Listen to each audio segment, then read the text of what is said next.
आज का बाइबल का वचन निर्गमन ग्रंथ अध्याय 12 वचन 1 से 8, 11 से 14। दूसरा वचन सन पौलुस का कोरिन्थियों के नाम पहला पत्र अध्याय 11 वचन 23 से 26।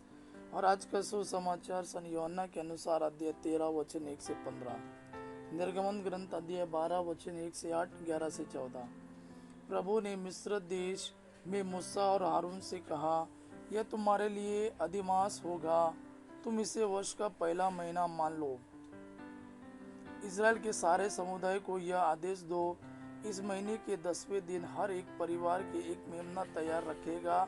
यदि मेमना खाने के लिए किसी परिवार में कम लोग हो तो ज़रूरत के अनुसार पास वाले घर से लोगों को बुलाओ। खाने वालों की संख्या निश्चित करने में हर एक की खाने की रुचि का ध्यान रखो। उस मेमने में कोई दोष ना हो, वह नर हो और 1 साल का, वह भेड़ा हो अथवा बकरा। महीने के 10वें दिन तक उसे रख लो। शाम को इस सब इजरायली उसका वध करेंगे। जिन घरों में मेमना खाया जाएगा, दरवाज़ों की चौखट पर उसका लहू पोत दिया जाए। उसी रात बेक में रोटी और कड़वे साग के साथ मेमने का भुना हुआ मांस खाया जाएगा। तुम लोग चप्पल पहनकर, कमर कसकर तथा हाथ में डंडा लिए खाओगे। तुम जल्दी जल्दी खाओगे क्योंकि यह प्रभु का पास्का है। उसी रात में प्रभु मिस्र देश का परिभ्रमण करूंगा। उसी रात मैं प्रभु मिस्र देश का परिभ्रमण करूंगा। मिस्र देश में मनुष्यों और पशुओं के सभी पहलौठे बच्चों को मार डालूंगा और मिस्र के सभी देवताओं को भी दंड दूंगा। तुम लहू पोत कर दिखा दोगे कि तुम किन घरों में रहते हो। वह लहू देखकर मैं तुम लोगों को छोड़ दूंगा।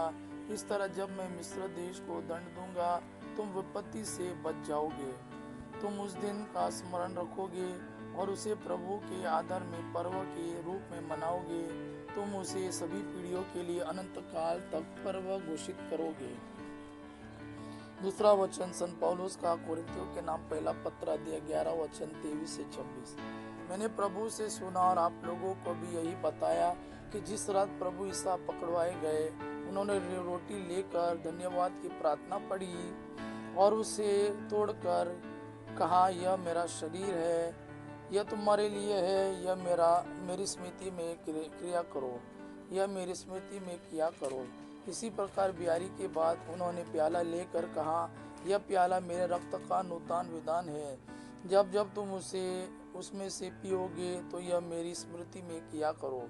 इस प्रकार जब जब आप लोग यह रोटी खाते और वह प्याला पीते हैं तो प्रभु के आने तक उनकी मृत्यु की घोषणा करते हैं। आज का सुसमाचार सन यूहन्ना के अनुसार अध्याय 13 वचन 1 से 15। पास्का पर्व का पूर्व दिन था। ईसा जानते थे कि मेरी घड़ी आ गई है और मुझे यह संसार छोड़कर पिता के पास जाना है। वे अपनों को जो इस संसार में थे प्यार करते आए थे और अब अपने प्रेम का सबसे बड़ा प्रमाण देने वाले थे।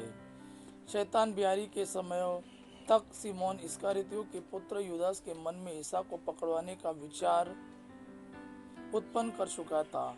ईसा जानते थे कि पिता ने मेरे हाथों में सब कुछ दे दिया है। मैं ईश्वर के यहाँ से आया हूँ और ईश्वर के पास जा रहा हूँ। उन्होंने भोजन पर से उठकर अपने कपड़े उतारे और कमर में अंगोछा बांध लिया। तब वे परात में पानी भरकर अपने शिष्यों के पैर धोने और कमर में बंधे अंगोछे से उन्हें पोंछने लगे। जब वे सिमोन पेतरुस के पास पहुंचे तो पेतरुस ने उनसे कहा, प्रभु आप मेरे पैर धोते हैं। ईसा ने उत्तर दिया, तुम अभी नहीं समझते कि मैं क्या कर रहा हूँ, बाद में समझोगे। पेतरुस ने कहा, मैं आपको अपने पैर कभी नहीं धोने दूंगा।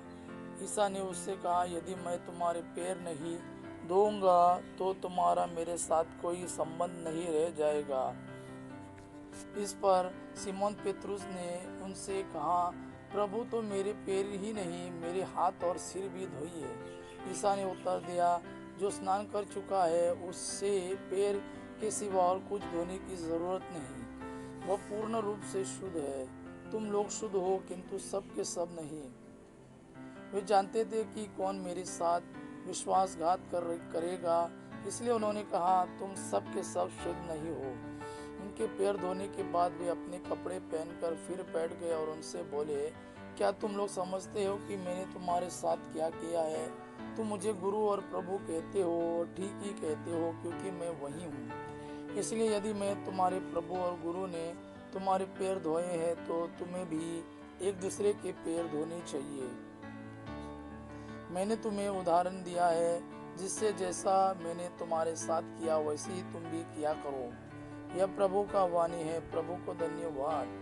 अबा पिता की महिमा और पुत्र यीशु का प्रेम आप पर सदा सर्वदा बना रहे। आमीन।